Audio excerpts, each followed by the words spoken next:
महाराष्ट्राचं हे सुवर्ण महोत्सवी वर्ष निर्मिती, विकास आणि परिपूर्णतेकडे वाटचाल करताना नव्या पिढीला सुद्धा आपल्या या महाराष्ट्र देशाचे गुणगान गाताना वाटत असतं.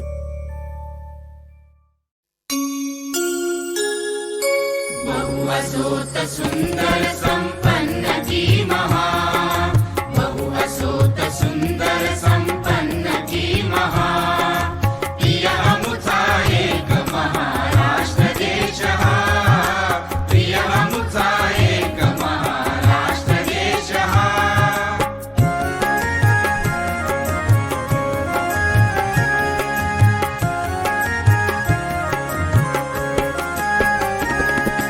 गगनभेदी गिरविण अनुनच जिथे उरे, आकांक्षा पुढती जिथे गगन ठेंगणे.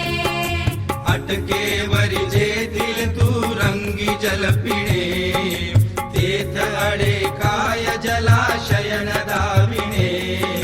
पौरुषासी अटक गमे, पौरुषासी अटक गमे, जेथ दुस्सहा, प्रिय अमुचा एक महाराष्ट्र देश हा, प्रिय अमुचा एक महाराष्ट्र देश हा.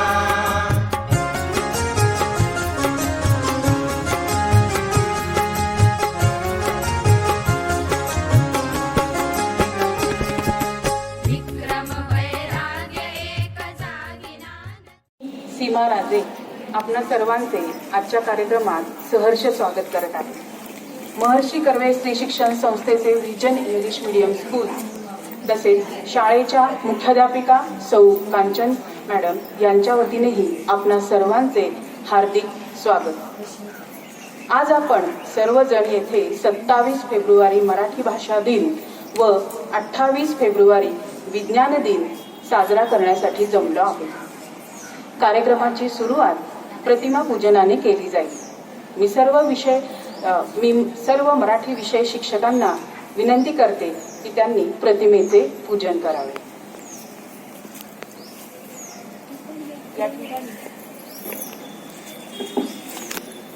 या ठिकाणी पूजनीय भारत माता आदरणीय महर्षी कर्वे व बाया कर्वे यांच्या प्रतिमेचे पूजन झाले आहे. तसेच कविवर्य कुसुमाग्रज यांच्या प्रतिमेचे देखील पूजन झालेले आहे.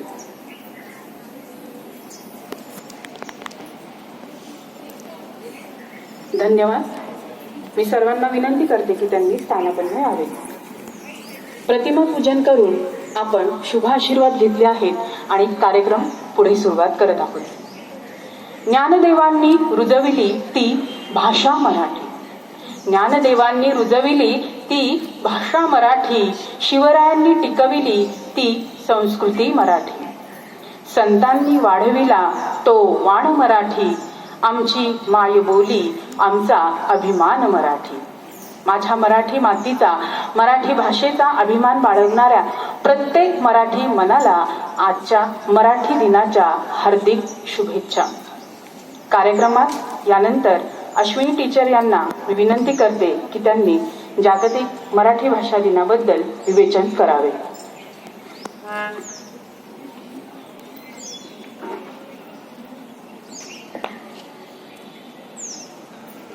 धन्यवाद सीमा टीचर. मराठी असे आमुची मायबोली, जरी भिन्न धर्मानुयायी असू, हिचे पुत्र आम्ही हिचे पांग पेडू, वसे आमुच्याही हृदय मंदिरी. अशा या मराठी भाषेचा गौरव दिन म्हणजेच मराठी दिवस. या मराठी दिवसामागचं अजून एक कारण म्हणजे आज थोर साहित्यिक वी.वा. शिरवाडकर यांचा जन्मदिवस.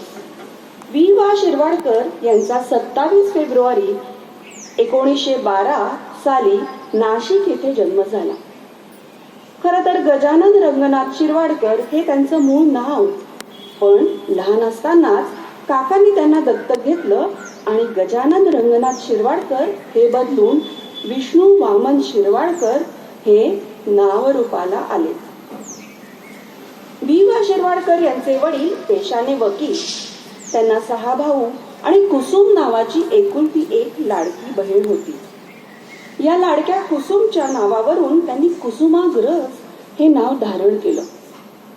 मराठी साहित्य विश्वाला प्रतिभावान साहित्यिक मिळाला.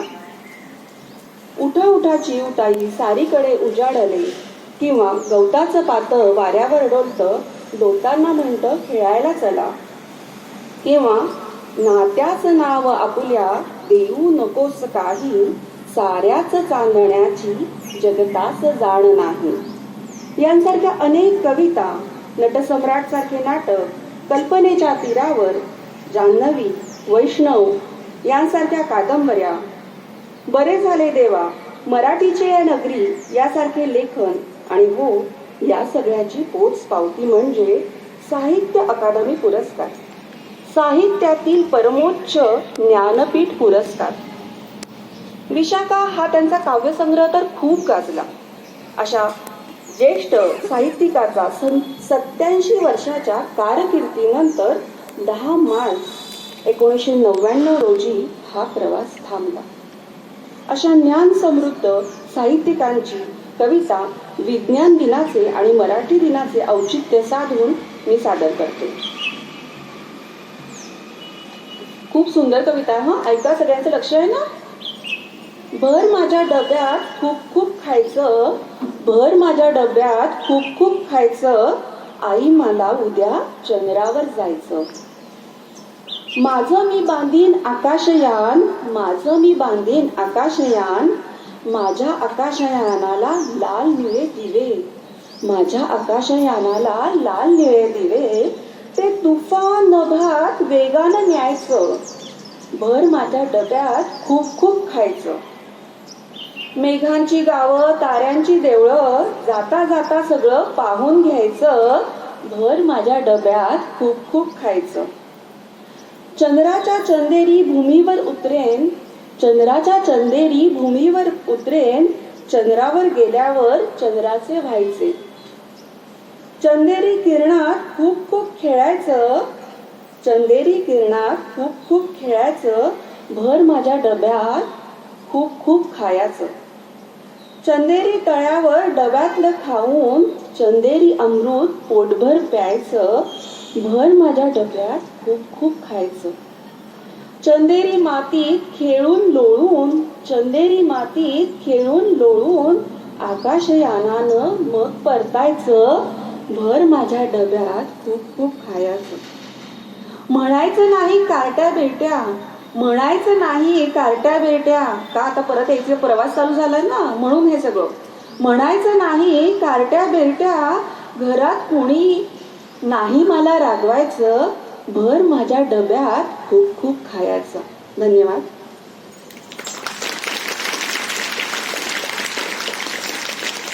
धन्यवाद अश्विनी टीचर. खूप सुंदर कविता होती. खरोखरच कविश्रेष्ठ कुसुमाग्रज हे नेहमी मराठीचा मानबिंदू ठरले आहेत. म्हणूनच म्हणावेसे वाटते, झालेत बहु आहेत बहु, झालेत बहु आहेत बहु, होतील बहु सारस्वत दिग्गज, होतील बहु सारस्वत दिग्गज, नभो मंडपी तळपत राहील, नभो मंडपी तळपत राहील, अजिंक्य तारा कुसुमाग्रज, अजिंक्य तारा कुसुमाग्रज. धन्यवाद. ओवी, अभंग, पोवाडा, गझल, लावणी, कथा, कविता, कादंबरी, नाटक, प्रवास वर्णन अशा अनेक साहित्य अलंकारांनी आपली मराठी भाषा सजलेली आहे. आपल्या मराठी मनातील मराठी भाषेचा अभिमान उंचवण्यासाठी कार्यक्रमात यापुढे मी रूपा टीचर यांना विनंती करते की त्यांनी कविवर्य सुरेश भट लिखित लाभले आम्हास भाग्य बोलतो मराठी या गायनाचे सादरीकरण करावे.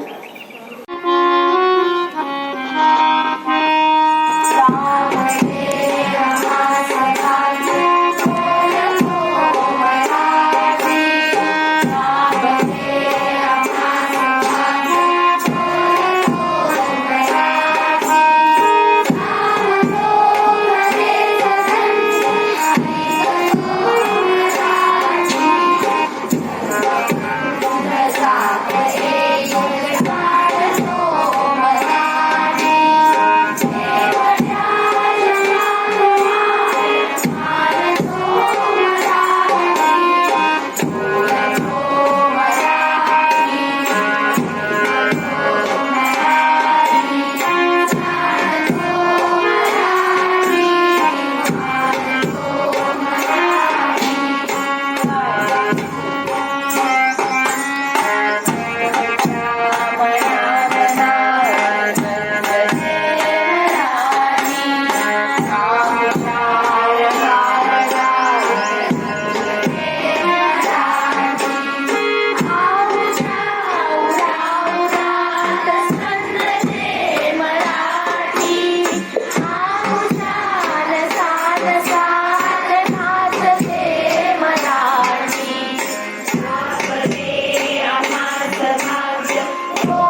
अतिशय सुमधुर सुरेल साथ बहरली प्रसन्नता वातावरण.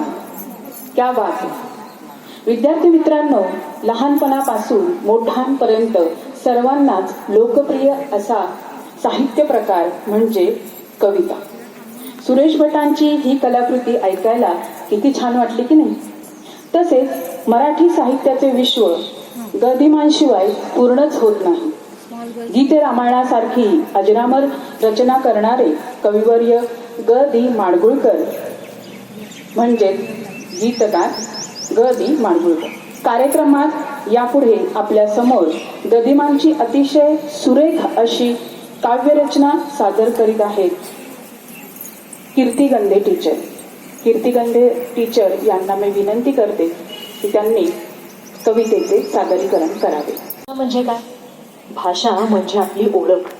भाषा म्हणजे आपलं अस्तित्व, आपली संस्कृती. मग ती साहित्य, कला असो किंवा अगदी आपली खाद्य संस्कृती असो. तुम्हाला माहिती आहे बाळांनो, आपल्या महाराष्ट्रीयन खाद्य संस्कृतीमध्ये इतके पदार्थ आहेत की आपण 365 दिवस ते वेगवेगळे पदार्थ करत राहिलो ना तर एकही पदार्थ दुसऱ्यांदा होणार नाही. इतके पदार्थ आपल्या खाद्य संस्कृतीमध्ये आहेत. चला तर मग या खाद्य संस्कृतीवर आधारित अशी एक कविता आज मी तुमच्या पुढे सादर करणार आहे.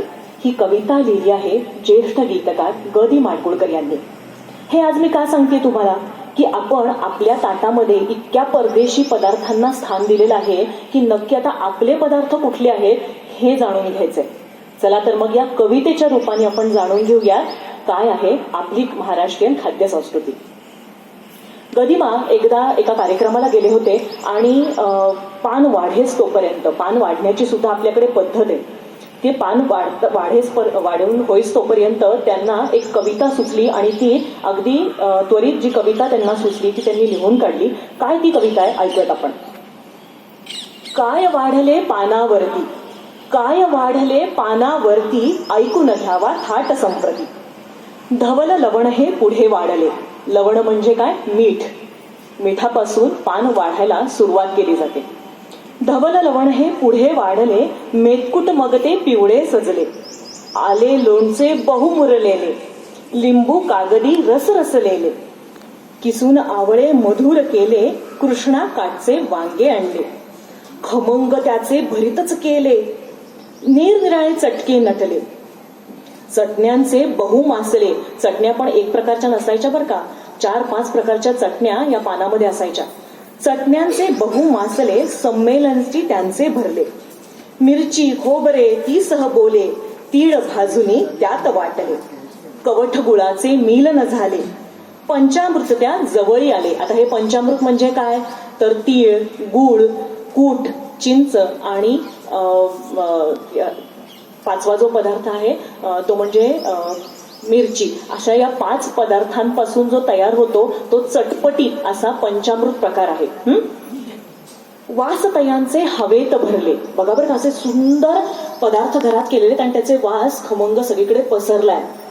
वासतयांचे हवेत भरले, अंतरी अण्णा अधीर झाले. अण्णा म्हणजे ग दि माडगुळकरांचं टोपण नाव हे अण्णा माडगुळकर असं होतं. अंतरी अण्णा अधीर झाले.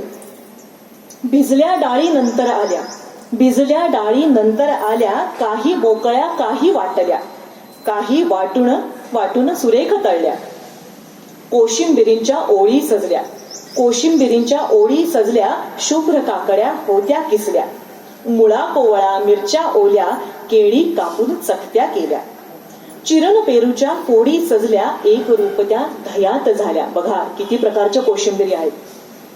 आता भाज्यांचं, ही सगळी पानाची डावी बाजू झाली. डाव्या बाजूला जे पदार्थ वाढले जातात ते हे सगळे पदार्थ वाढले जातात आपल्याकडे पानामध्ये.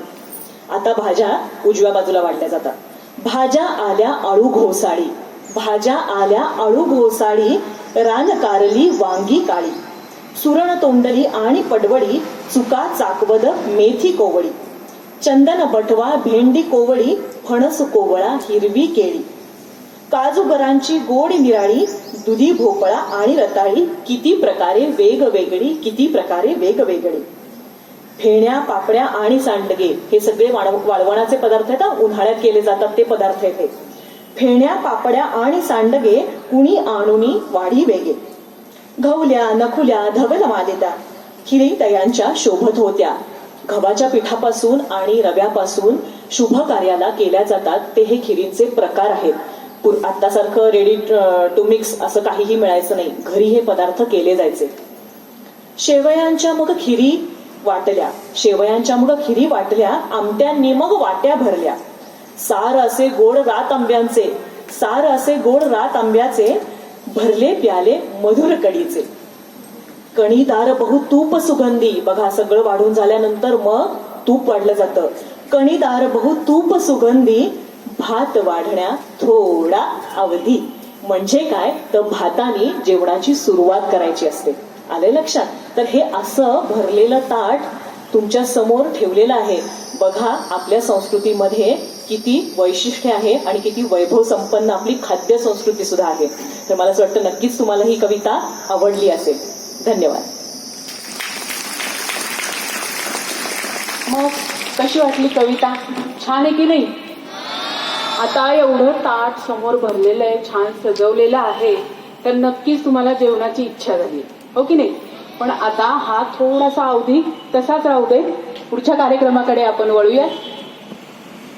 मराठीची रूपे अनेक, मराठीची रूपे अनेक, मराठीची नावे अनेक. मराठीची रूपे अनेक, मराठीची नावे अनेक. असेल बोलल्या बोली अनेक, असेल बोलल्या बोली अनेक. भाव मात्र तयात एक, भाव मात्र तयात एक. कार्यक्रमात यापुढे अशीच मराठीची विविध रूपे एकपात्री प्रयोगातून सादर करण्यासाठी विजन परिवारात नव्याने रुजू झालेल्या सौ मानसी दीक्षित टीचर यांना मी विनंती करते की त्यांनी पुढील कार्यक्रम सादर करावा. या जोशी काकू भजनाचे क्लास चालवत असतात. आता या भजनाचे क्लास चालवतात म्हणल्यावर यांच्याकडे विविध प्रकारची मुलं येत असतात किंवा बायका येत असतात. जनरली मुलं तर काही भजनाच्या नादी लागत नाहीत आजकाल, पण बायका येतात त्यांच्याकडे शिकण्यासाठी. मग याच्यामध्ये काय होतं की 3 प्रकारच्या बायका येतात एक दिवस. एक ॲना असते जी अमेरिकेवरनं वापस आलेली असते आणि तिला आपल्या मराठीचा खूप मोह होतो. तिला ते मराठी भजन कीर्तन हे सगळं आवडत असतं. मग ती ठरवते की आता आपण पण जोशी काकूंकडे जायचं आणि भजन हा प्रकार शिकायचा. मग ही ॲना येते. दुसऱ्या येतात पुण्यातल्या एक आपटे काकू, त्यांनाही भजनाची आवड असते. मग त्या म्हणतात आपण पण शिकायचं. आणि तिसरी येते सोसायटीमध्येच धुण्या भांड्याची अशी कामं करणारी लक्ष्मी येते. बघा आता ॲना आली आहे, पुण्यात राहणाऱ्या सुलभा आपटे काकू आले आहेत आणि तिसरं आले आपली सोसायटीमध्ये धुण्या भांड्याची काम करणारी लक्ष्मी. आता या सगळ्यांना जोशी काकू भजन शिकवतात. मग जोशी काकू म्हणतात की आता मी तुम्हाला एक ओळ म्हणून दाखवते, तुम्ही माझ्या मागे ती ओळ म्हणायची. जसं तुम्ही आता गाणं शिकलात की नाही लाभले आम्हाचं भाग्य, त्याप्रमाणे त्या म्हणाल्या आपण पण शिकूया. मग त्या पहिल्यांदा ओळ म्हणून दाखवतात. त्या म्हणतात आता मी म्हणते ॲना, माझ्यानंतर तू म्हणशील, त्याच्यानंतर सुलभा म्हणेल आणि त्याच्यानंतर लक्ष्मी म्हणेल.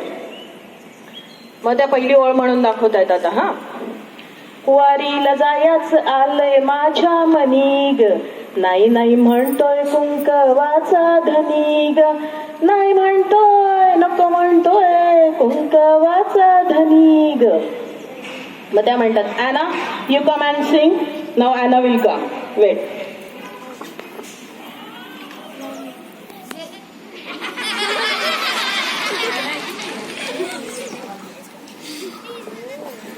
ॲना म्हणते ma'am I will try.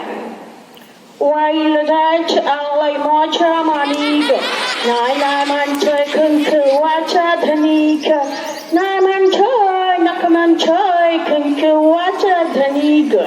O nice nice Anna. आता सुलभा तू ये. आता सुलभा येते. सुलभा आपटे टिपिकल सदाशिव पेठी पुणेरी.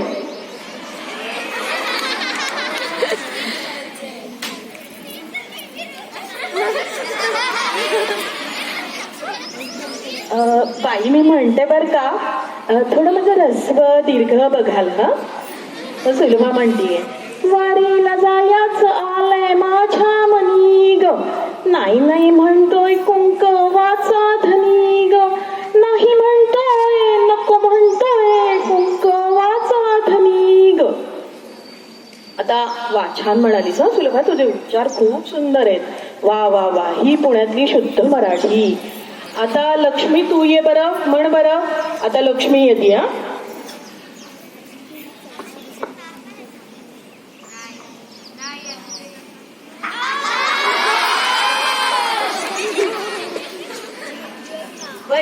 बाई म्हणू का आता? हा जरा सांभाळून घ्या बरं का. हा चुकलं विकलं तर जरा हा म्हणू. हा वारीला जायचं आलंय माझ्या मधी ग, नाही नाही म्हणतोय कोण गावाचा धनी ग, नाही म्हणते नग म्हणते कोण गावाचा धनी ग. आता विद्यार्थी मित्रांनो, तुमच्यासमोर ही मिमिक्री सादर करण्यामागचं कारण म्हणजे की आपली मराठी ही तुम्ही महाराष्ट्रात पूर्ण जर फिरला तर ही मैलावर बदलते. पुण्यामध्ये आपण पाणी प्यायलं म्हणतो, नागपूरकडे पितो ना बे असं म्हणतो, नाशिककडे गेलात पितो ना भाऊ, पिऊन राहिलो ना भाऊ असं म्हणतात, मराठवाड्यात गेलं तर प्यायलो ना रे, काय गडबड करतो असं म्हणतात. ही सगळ्या मराठीच्या या सगळ्या बहिणी असल्या तरी यांची मूळ मातीशी नाळ खूप छान जोडलेली आहे. तुम्ही ग्रामीण प्रकार ऐकलात, तुम्ही पुणेरी प्रकार ऐकलात, या सगळ्यामध्ये खूप सुंदर गोडी आहे, प्रेम आहे आणि हे सगळं फक्त आणि फक्त आपल्या मराठीतच असतं. हे तुमच्यापर्यंत मला पोहोचवायचा माझा फक्त उद्देश होता. धन्यवाद.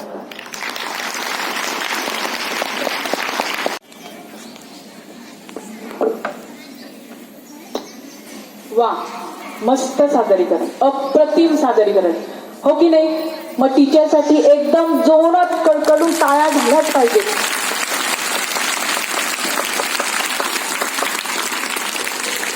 खूप छान.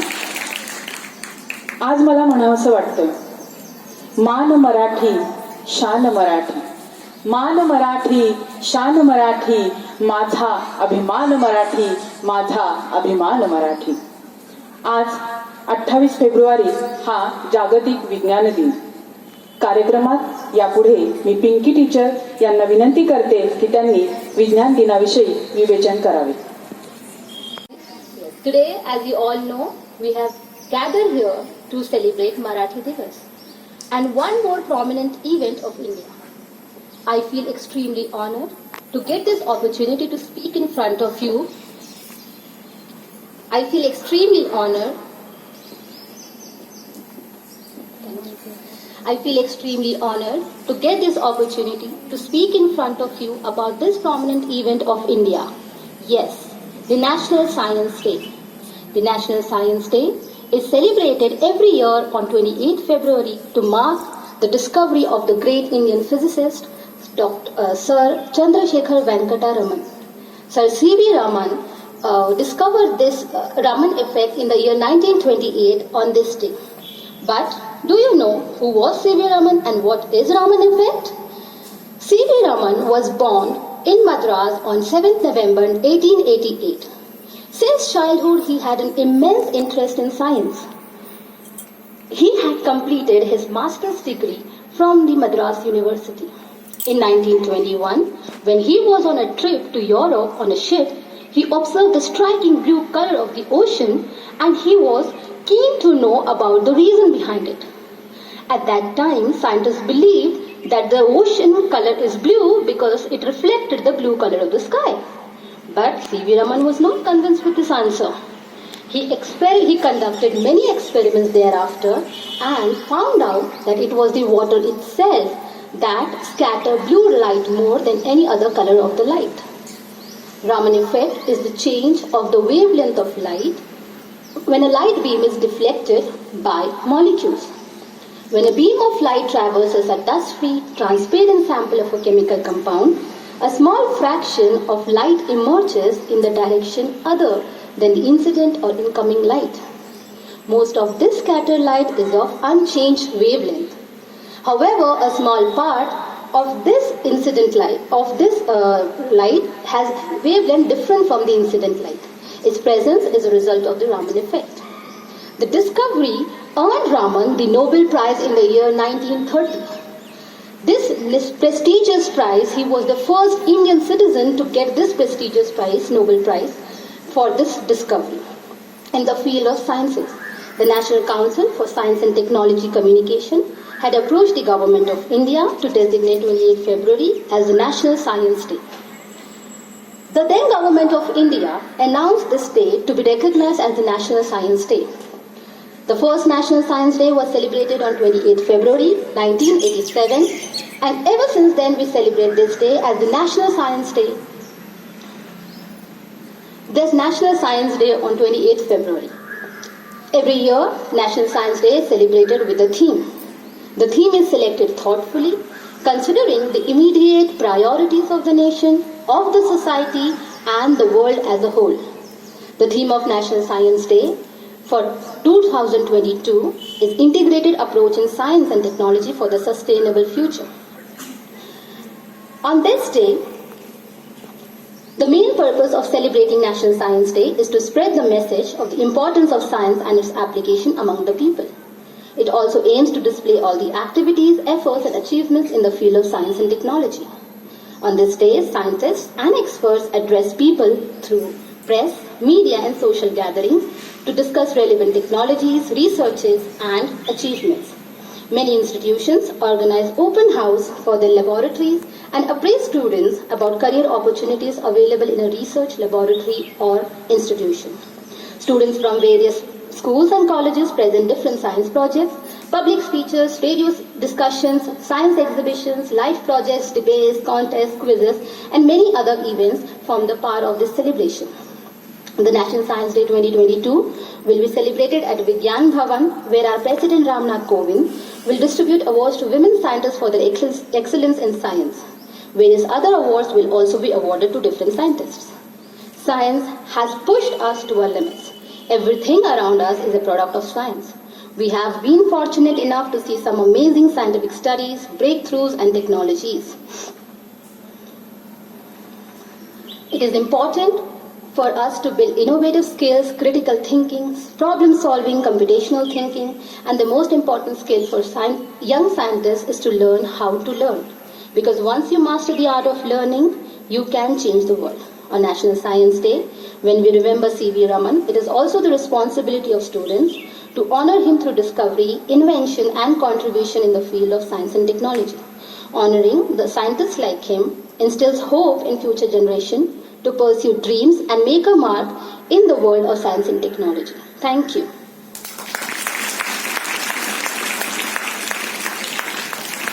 धन्यवाद पिंकी टीचर, खूप छान माहिती दिली. आज आपण विज्ञान दिन विविध प्रात्यक्षिकातून ऑनलाईन आणि ऑफलाईन अशा दोन्हीही पद्धतीने पाहणार आहोत. आज विज्ञान दिन साजरा करणार आहोत. आता आपण कार्यक्रमाच्या शेवटाकडे आलेलो आहोत. मराठीची महती व्यक्त करणारे संत श्रेष्ठ ज्ञानेश्वर महाराज यांनी विश्व प्रार्थना लिहिली आणि जनकल्याणाचे दान परमेश्वराकडे मागितले. याच पसायदानाने आजच्या कार्यक्रमाची सांगता आपण करणार आहोत.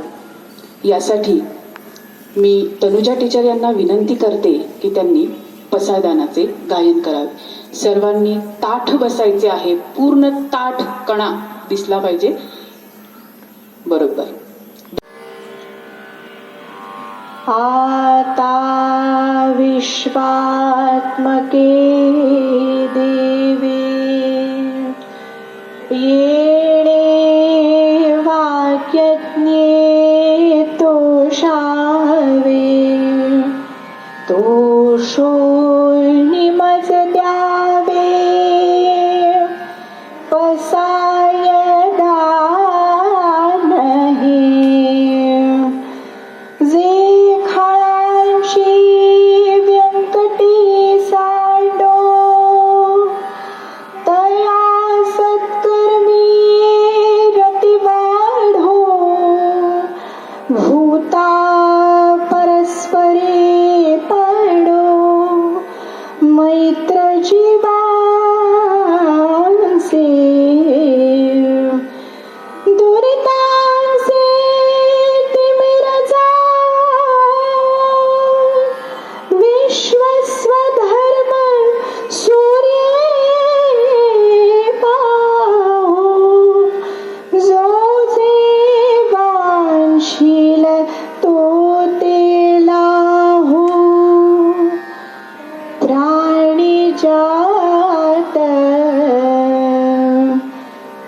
हर्षत सकळ मंगळी ईश्वर निष्ठांची मांदियाळी अनवरत भूमंडळी भेट तू भूता